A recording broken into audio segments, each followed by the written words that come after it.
किसी high value target को तब कैसे पकड़ा जाता है जब पूरी दुनिया की नजरें हों? जवाब है धोखे की एक ऐसी मिसाल कायम करके जो इतिहास में दर्ज हो जाए।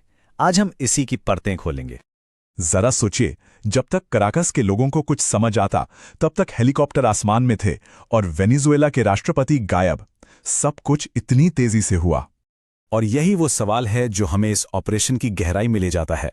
देखिए, ये कोई आम हमला नहीं था। ये एक सर्जिकल स्ट्राइक थी जिसका ताना बाना महीनों पहले भुना जा चुका था। तो ठीक है, चलिए थोड़ा पीछे चलते हैं और देखते हैं कि इस पूरे ऑपरेशन की नींव आखिर रखी कैसे गई थी। तो ये कोई अचानक हुआ हमला नहीं था। महीनों तक नौसेना समुंदर के किनारे दबाव बना रही थी, जबकि खुफिया एजेंट जमीन पर सिर्फ एक आदमी की हर हरकत पर नजर रखे हुए थे। बस एक सही मौके का इंतजार था। दुनिया को दिखाने के लिए इस विशाल मिलिट्री ऑपरेशन का कारण बताया गया कि वेनेजुएला सरकार एक नार्को टेररिस्ट स्टेट है। लेकिन जैसा कि सोर्स बताते हैं, असल मकसद सिर्फ ये नहीं था, बल्कि अपनी ताकत का एक बहुत ही साफ प्रदर्शन करना भी था। अब जरा इस नंबर पे गौर कीजिए, 150। सोर्स के मुताबिक लगभग 150 विमानों का इस्तेमाल किया गया। क्यों? ताकि आसमान में एक बहरा कर देने वाली ध्वनि ढाल बन जाए। मतलब इतने सारे जेट्स का शोर कि जमीन पर किसी को कुछ सुना ही ना दे। और इसी शोर के पर्दे के पीछे हमलावर हेलीकॉप्टर चुपचाप अपने टारगेट तक पहुंच गए।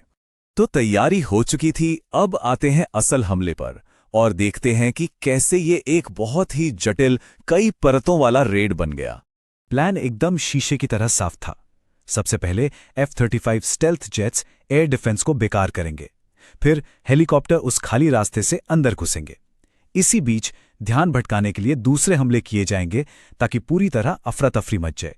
और आखिरी में जमीन पर मौजूद डेल्टा फोर्स की टीम अपना काम पूरा करेगी। कराकस में लोगों ने जो जोरदार धमाके सुने और सैन्य ठिकानों पर जो हमले देखे, वो इस ऑपरेशन का असली मकसद थे ही नहीं। और यहीं इस ऑपरेशन के धोखे का असली लेवल पता चलता है।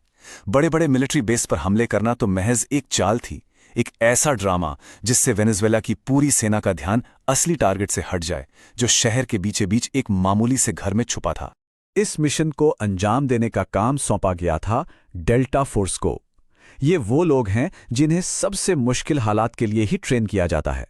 देखिए, इनकी कामयाबी का राज सिर्फ हथियारों में नहीं था, बल्कि जबरदस्त इंटेलिजेंस में था। CIA का एक जासूस टारगेट के बहुत करीब था, जो अंदर की सारी खबर दे रहा था। और टीम ने अमेरिका में बनाए गए एक नकली सेफ हाउस पर न जाने कितनी बार प्रैक्टिस की थी। और जब ऑपरेटर्स ने धावा बोला तो सब कुछ इतनी तेजी से हुआ कि टारगेट के गार्ड्स को हिलने तक का मौका नहीं मिला। हमले का शौक ही इतना ज्यादा था कि वो वहीं के वहीं जम गए। तो यहां ये समझना बहुत जरूरी है कि इस मिशन के लिए इतनी खास टेक्नोलॉजी की जरूरत ही क्यों पड़ी। ये सिर्फ ताकत का दिखावा नहीं था, ये एक ऐसे ताले की चाबी थी जिसे तोड़ना नामुमकिन माना जा रहा था। वेनेजुएला का एयर स्पेस कोई बच्चों का खेल नहीं था। सोर्स के मुताबिक वहां रूस, चीन और ईरान की टेक्नोलॉजी से बना एक multi layered air defence network था। मतलब किसी भी नॉर्मल लड़ाकू विमान के लिए ये एक मौत का कुआं था। ये एक बहुत ही वाजिब सवाल है। अमेरिका के पास हजारों F-16 विमान हैं, जो एक आजमाया हुआ फाइटर जेट है। तो फिर इस बेहद महंगे और नए विमान को क्यों चुना गया? और यहीं पर टेक्नोलॉजी का सारा खेल समझ में आता है। देखिए, चौथी और पांचवी पीढ़ी के जेट्स में जमीन आसमान का फर्क है। एक F-16 को रूसी S-300 रडार मीलों दूर से पकड़ लेता, लेकिन F-35 को बनाया ही इसलिए गया है कि वो ऐसे आधुनिक डिफेंस सिस्टम को चकमा दे सके। ये रडार के लिए लगभग अदृश्य होने जैसा है। अब अगर वेनेजुएला की अपनी एयरफोर्स की बात करें तो उनके पास रूसी Su-30 और कुछ पुराने F-16 विमान थे। लेकिन प्रतिबंधों की वजह से उनके F-16 का रखरखाव ठीक से नहीं हो पा रहा था, जिससे उनकी ताकत वैसे ही बहुत कम हो गई थी। चलिए अब आखिर में ये देखते हैं कि इस तरह का ऑपरेशन मॉडर्न वॉरफेयर यानी आधुनिक युद्ध के लिए क्या मायने रखता है।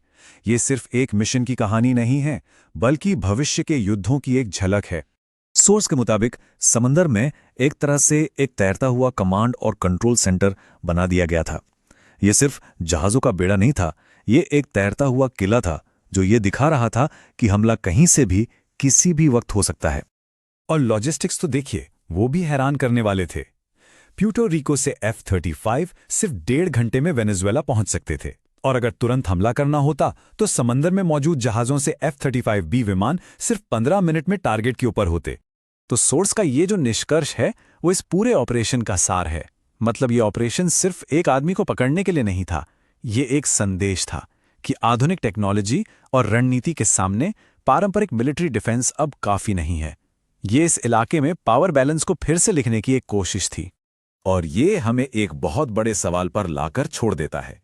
जब टेक्नोलॉजी इस लेवल पर पहुंच जाए कि सरहदों और पारंपरिक सुरक्षा का कोई मतलब ही ना रह जाए, तो ये आधुनिक युद्ध का एक ऐसा नया अध्याय शुरू करता है जहां कुछ भी, कहीं भी और कभी भी संभव है।